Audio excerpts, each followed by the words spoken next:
Le Premier ministre, Gabriel Attal, devra présenter et défendre la stratégie française d'aide à l'Ukraine devant l'Assemblée nationale, le mardi 12 mars à partir de 15 h. Sa prise de parole sera suivie d'un débat et d'un vote.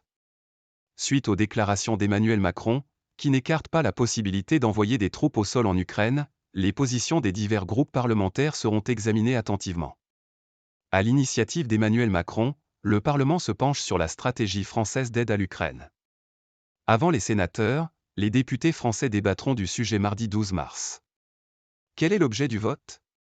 Après un débat, les députés se prononceront sur le discours du Premier ministre sur la stratégie d'aide à l'Ukraine et non sur le contenu de l'accord bilatéral franco-ukrainien signé à Paris le 16 février ou sur l'engagement financier de fournir jusqu'à 3 milliards d'euros de soutien supplémentaire à l'Ukraine en guerre. Il s'agit d'un vote non contraignant que permet l'article 51 de la Constitution.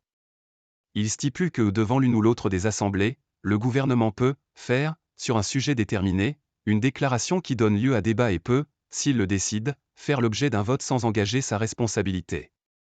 L'accord bilatéral de sécurité conclu avec l'Ukraine le 16 février prévoit la fourniture d'une assistance globale à l'Ukraine pour le rétablissement de son intégrité territoriale dans ses frontières internationalement reconnues pendant 10 ans, la dissuasion active et les mesures à prendre face à toute nouvelle agression de la Russie, ainsi qu'un soutien à l'adhésion de Kiev à l'Union européenne et à l'interopérabilité avec l'OTAN.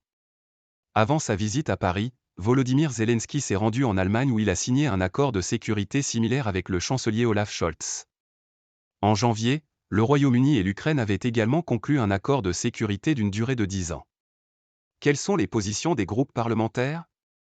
Suite aux déclarations d'Emmanuel Macron faites à Prague le 5 mars affirmant que la France ne devait se mettre aucune limite à son soutien à l'Ukraine, le président français souhaite une clarification des positions des forces politiques représentées à l'Assemblée nationale. Plusieurs responsables d'opposition ont dénoncé une instrumentalisation de la question ukrainienne à des fins électorales alors que la campagne des élections européennes qui auront lieu du 6 au 9 juin 2024 commence.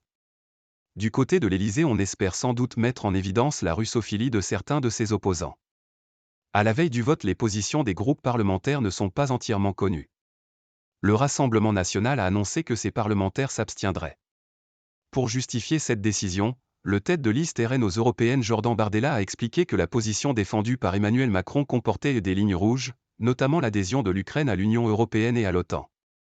Il a également dénoncé le principe de dissuasion active évoqué dans l'accord de sécurité franco-ukrainien. Il faut être très prudent. Oui à un soutien à l'Ukraine mais non à une guerre avec la Russie, affirme le président du RN. Les Républicains n'ont pas arrêté de position et dénoncent une manœuvre politicienne.